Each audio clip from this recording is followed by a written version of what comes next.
ഇപ്പോൾ ഈ വചനം കേൾക്കുമ്പോൾ മറ്റെന്തെങ്കിലും കേൾക്കുന്ന ഒരു ലാഘവത്തോടെ അല്ലാതെ ഒന്ന് പ്രാർത്ഥിച്ചൊരുങ്ങി, എന്ത് കാര്യവും പ്രാർത്ഥിച്ചൊരുങ്ങി അതിനെ സ്വീകരിക്കുന്നതിന് ഒരുപാട് വ്യത്യാസങ്ങളുണ്ട്.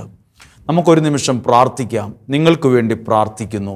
നിങ്ങളുടെ ഭവനത്തിന് വേണ്ടി, ഇപ്പോഴത്തെ നിങ്ങളുടെ ഭവനം കടന്നു പോകുന്ന ആ സാഹചര്യം, അത് അനുഗ്രഹമുള്ളൊരു സാഹചര്യമോ സന്തോഷമുള്ളൊരു സാഹചര്യമോ അതോ ദുഃഖമുള്ളൊരു സാഹചര്യമോ എല്ലാം കൊണ്ടും കലങ്ങി മറിഞ്ഞു കിടക്കുന്ന, കലക്കവെള്ളം പോലെ കലങ്ങി മറിഞ്ഞു കിടക്കുന്ന ഒരു സാഹചര്യവും എന്തുമായിക്കൊള്ളട്ടെ, ദൈവത്തിൻ്റെ വചനമാണ്.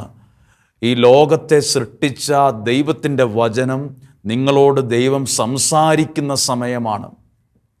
ദൈവത്തിൻ്റെ സ്വരം ശ്രവിക്കുന്നവനെ ജീവിതത്തിൽ നല്ല തീരുമാനങ്ങൾ എടുക്കാൻ പറ്റുള്ളൂ.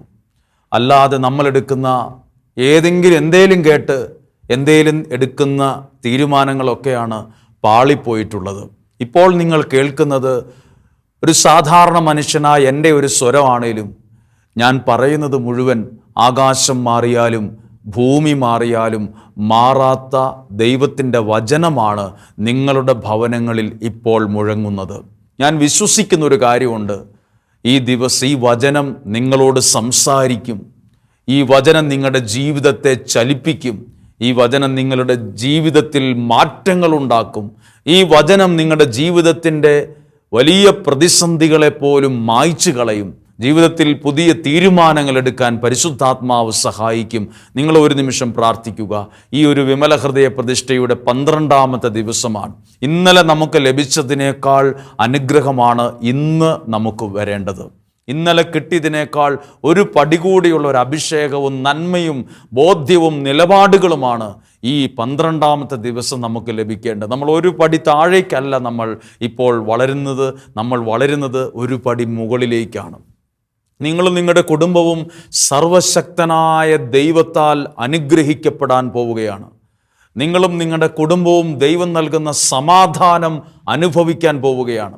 ഏത് വിഷയമൊക്കെയാണോ നിയോഗമായി സമർപ്പിച്ചിട്ടുള്ളത്, ആ വിഷയത്തിൽ ദൈവം ഇടപെടും. ആ വിഷയത്തിൽ ദൈവം പ്രവർത്തിക്കും. പ്രിയപ്പെട്ടവരെ, വിശ്വാസത്തോടെയുള്ള പ്രാർത്ഥന അത്ഭുതങ്ങൾ സൃഷ്ടിക്കുമെന്നുള്ളത് സത്യമാണ്. എവിടെയെല്ലാം വിശ്വാസത്തോടെയുള്ള പ്രാർത്ഥന ഉയർന്നിട്ടുണ്ടോ അവിടെ നിന്ന് ഉയർന്നത് നിരാശയുടെ കഥകളല്ല, അവിടെയെല്ലാം പ്രതീക്ഷയുടെ പുത്തൻ ഉണർവുകളാണ് സംഭവിച്ചിട്ടുള്ളത്. അങ്ങനെയെങ്കിൽ ഈ നിമിഷങ്ങളിൽ എല്ലാവരും ഒന്ന് പ്രാർത്ഥിക്കുക. നിങ്ങൾ പരസ്പരം ഒന്ന് പ്രാർത്ഥിക്കുക. നിങ്ങളുടെ ഭവനത്തിലുള്ള ഓരോരുത്തരെയും, പ്രിയപ്പെട്ടവരെയും, ബന്ധുമിത്രാദികളെയും എല്ലാം ഒന്ന് ഓർത്ത് അവർക്ക് വേണ്ടിയൊക്കെ പ്രാർത്ഥിക്കുക. ഈ ഒരു ശുശ്രൂഷ പല സാഹചര്യത്തിലിരുന്ന് കാണുന്ന ഒരുപാട് പേരുണ്ട്. കാരണം ഈ ദൈവത്തിൻ്റെ വചനം എത്ര കേട്ടതാണേലും വീണ്ടും അത് കേൾക്കാൻ കൊതിക്കുന്ന ലക്ഷോപലക്ഷം മനസ്സുകളുണ്ട്.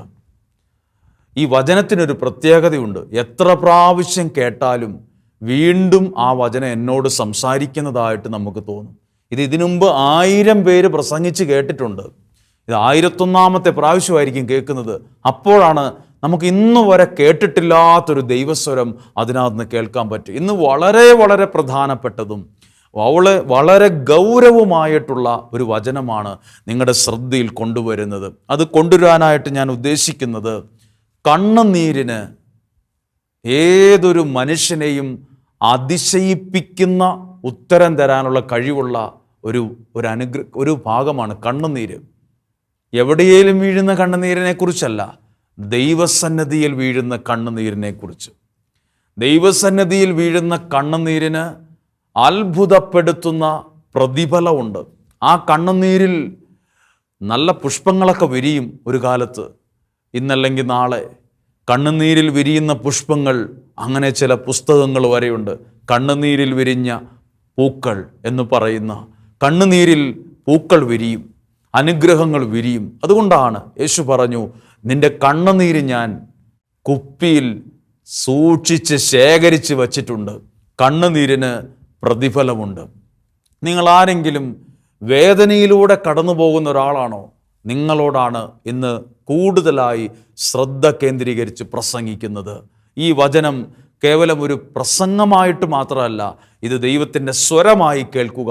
ദൈവത്തിൻ്റെ പ്രവൃത്തി, ദൈവത്തിൻ്റെ ഇടപെടൽ നിങ്ങളുടെ കുടുംബത്തിലും വ്യക്തി ജീവിതത്തിലും തലമുറയിലും സംഭവിക്കും. നിങ്ങളുടെ പ്രാർത്ഥനാ വിഷയങ്ങൾക്ക് അനുഗ്രഹം ഉണ്ടാവും. യെശയ്യാ പ്രവാചകന്റെ പുസ്തകം 30-ാം അധ്യായം 19-ാമത്തെ വാക്യമാണ്. യെശയ്യാ പ്രവാചകന്റെ പുസ്തകം 30-ാം അധ്യായം 19-ാമത്തെ വാക്യം.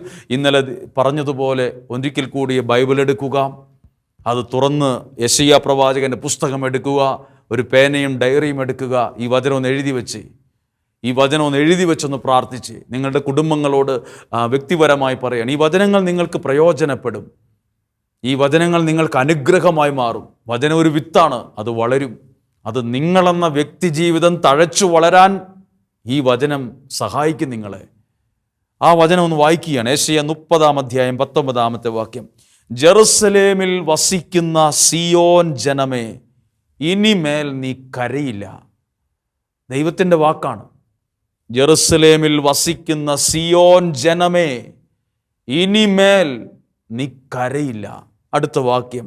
നിന്റെ വിലാപസ്വരം കേട്ട്, നിന്റെ സാധാരണ സ്വരം കേട്ടെന്നല്ല, നിന്റെ അകത്തെ ദുഃഖമുള്ള മനസ്സിൻ്റെ സ്വരം കേട്ട്, വിലാപസ്വരം കേട്ട് അവിടുന്ന് നിന്നോട് കരുണ കാണിക്കും. നമ്മുടെ വിലാപസ്വരം കേട്ട് നാട്ടുകാരും കുടുംബക്കാരൊക്കെ നമ്മളോട് കാണിക്കുന്ന സഹതാപമാണ്. ദൈവം എൻ്റെ വിലാപസ്വരം കേട്ട് എന്നോട് കാണിക്കുന്നത് സഹതാപമല്ല. സഹതാപം എന്നോട് കാണിക്കുന്ന 100 പേരെൻ്റെ ചുറ്റുമുണ്ട്. നിങ്ങളൊന്ന് എടുത്തു നോക്കി, നിങ്ങളുടെ അവസ്ഥ കണ്ട് സഹതാപം പ്രകടിപ്പിച്ച അയൽവാസികളുണ്ട്, ബന്ധുക്കളുണ്ട്, ഫോൺ വിളിച്ചു പറഞ്ഞവരുണ്ട്, മെസ്സേജ് അയച്ചവരുണ്ട്. സഹതാപം. പക്ഷിതാ നിന്റെ വിലാപസ്വരം കേട്ട് സഹതാപം കാണിക്കുമെന്നല്ല, കരുണ കാണിക്കും. അവിടുന്ന് അത് കേട്ട് നിനക്കുത്തരമരുളും. ഇത് നിനക്കായി ദൈവം അരുളി ചെയ്ത വചനമാണ്. നിന്റെ കുടുംബത്തോട് ദൈവം അരുളി ചെയ്ത വചനമാണ്. പരിശുദ്ധ അമ്മയുടെ ജീവിതത്തിൽ ഒരു വാക്യമുണ്ട്. നിന്റെ ഹൃദയത്തിൽ ഒരു വാൾ കിടക്കും. ഒരാളുടെ ശരീരത്തൊരു വാൾ കിടക്കുക എന്ന് പറഞ്ഞാൽ അതൊരിക്കലും സങ്കല്പിക്കാൻ പോലും കഴിയാത്ത, ജീവൻ പോകുന്ന വേദനയുള്ള ഒരു ഭാഗമാണ്, വേദനയുള്ള ഒരു അനുഭവമാണ്. ഇങ്ങനെ ഒരു അനുഭവം ഉണ്ടാകുമെന്ന് പരിശുദ്ധ അമ്മയോട് പറഞ്ഞു. ഒത്തിരി പേരും ഇതുപോലുള്ള അനുഭവത്തിൽ എന്നെ കേൾക്കുന്നവരുണ്ട്. മനസ്സിലൂടെ ഹൃദയത്തിലൊരു വാൾ ഇരിക്കുന്ന അവസ്ഥ, കുത്തിക്കേറിയിരിക്കുന്ന ഒരു വാളിനെ പോലെ ചില പ്രശ്നങ്ങളും പ്രതിസന്ധികളും വെല്ലുവിളികളും കഷ്ടപ്പാടുകളും ഒന്നിനു പുറകെ ഒന്നായി വിഷയങ്ങളും എല്ലാം കൊണ്ട് ഹൃദയത്തിനകത്ത് പരിശുദ്ധ അമ്മയ്ക്കുണ്ടായ ഒരു അനുഭവം, ഹൃദയത്തിലൊരു വാൾ കടന്ന പോലെ ഒരു അനുഭവം ഉള്ളവരുണ്ട്. പക്ഷെ ബൈബിൾ പറയുന്നു, നിന്റെ വിലാപ ദിനങ്ങൾ അവസാനിക്കും. നിന്റെ കണ്ണുനീരിന് ദൈവം പ്രതിഫലം നൽകും. ഞാനത് നിങ്ങളോട് പറയാൻ ആഗ്രഹിക്കുന്നത്, കണ്ണുനീരിന് ഏതൊരു മനുഷ്യനെയും അതിശയിപ്പിക്കുന്ന ഒരു പ്രതിഫലം കൊണ്ടുവരാൻ കഴിവുള്ളതാണ്. കണ്ണുനീരിന്, അതും ദൈവസന്നിധിയിൽ വീഴ്ത്തുന്ന അല്ലെങ്കിൽ പൊഴിയുന്ന കണ്ണുനീരാണ്.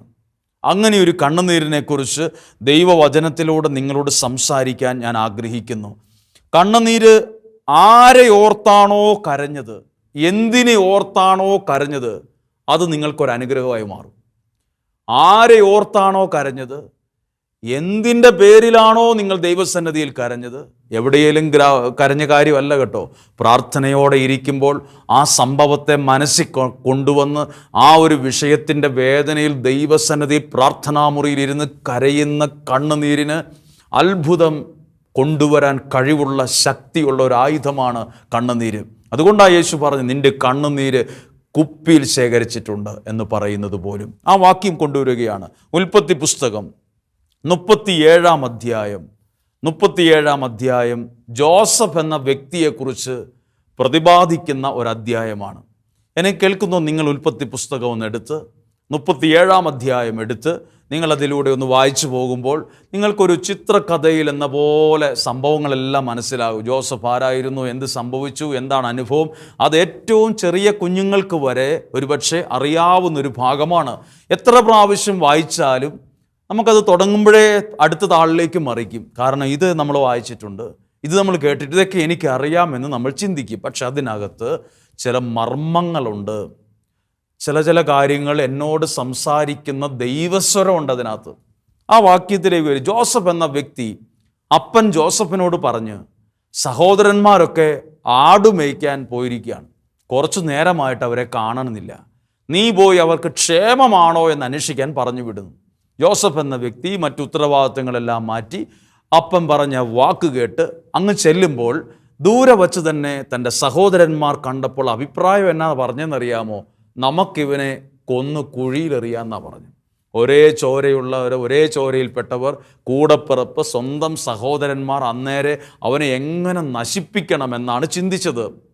കൊന്നുകളയാൻ വരെ തീരുമാനിച്ചു. അങ്ങനെ ഇരിക്കുമ്പോൾ ജോസഫിനെ അവർ പിടിച്ച് പൊട്ടക്കിണറ്റിലിട്ടു. അതിനുശേഷം അവൻ്റെ വസ്ത്രം വലിച്ച് കീറിയെടുത്ത്, അതാണ് 37 അധ്യായത്തിൻ്റെ 29 വാക്യം മുതൽ വായിക്കുമ്പോൾ അത് പിടികിട്ടും. കുഴിയിലിട്ടു. കുഴിയിലിട്ടതിന് ശേഷം അവനെ വീണ്ടും കയറ്റി അവൻ്റെ വസ്ത്രം വലിച്ചു കീറി. അതിനുശേഷം അവരൊരു ആടിനെ കൊന്നു. ആടിനെ കൊന്ന് അതിൻ്റെ ചോരയിൽ ഈ വസ്ത്രം മുക്കി അപ്പൻ്റെ അടുത്തേക്ക് വളരെ പ്ലാൻഡായിട്ട് ഇവർ പോവുകയാണ്. ഇവർ നോക്കണം എത്രമാത്രം അന്നത്തെ കാലത്ത് എത്ര വക്രബുദ്ധിയോടെ ഒരാളെ തകർക്കാൻ വേണ്ടി എടുക്കുന്ന ചില നുണക്കഥകളൊക്കെ നെയ്തെടുത്തിട്ട് ഇവർ പറയുകയാണ്, നിൻ്റെ മകനെ ജോസഫിനെ കാണാനില്ല, അവനെ ഏതോ കാട്ടുമൃഗം, വന്യമൃഗം വലിച്ചു കീറിക്കാണും, അവൻ്റെ വസ്ത്രം ഞങ്ങൾക്ക് കിട്ടി. അപ്പാ ഇത് നോക്കിക്കേ, ഇവൻ്റെ വസ്ത്രം തന്നെയാണോ നോക്കിക്കേ. അപ്പൻ ഈ വസ്ത്രം മേടിക്കുന്നു. അതിനുശേഷം ഒരു വലിയൊരു കരച്ചിൽ നടക്കുന്നുണ്ട്. അവിടെ ഒന്ന് കരയുന്നുണ്ട് ആ മനുഷ്യൻ. ആ കരച്ചിലിന് ഞാനിടുന്ന പേര് ഹൃദയം കൊണ്ട് പ്രാർത്ഥിച്ചൊരു പ്രാർത്ഥനയായി ഞാൻ അതിനെ കാണുകയാണ്. ഞാൻ എൻ്റെ ഡയറിയിൽ എഴുതി വെച്ച്, ഇത് വായിച്ചപ്പോൾ എഴുതി വെച്ച്, അത് കേവലം ഒരു മരണം നടന്നതിൻ്റെ പേരിലുള്ള കരച്ചിലായിട്ടല്ല എനിക്ക് തോന്നിയത്. ഹൃദയം കൊണ്ട് ദൈവസന്നിധിയിൽ കരഞ്ഞു പ്രാർത്ഥിച്ചൊരു ഭക്തനെ പോലെ എനിക്ക് തോന്നി.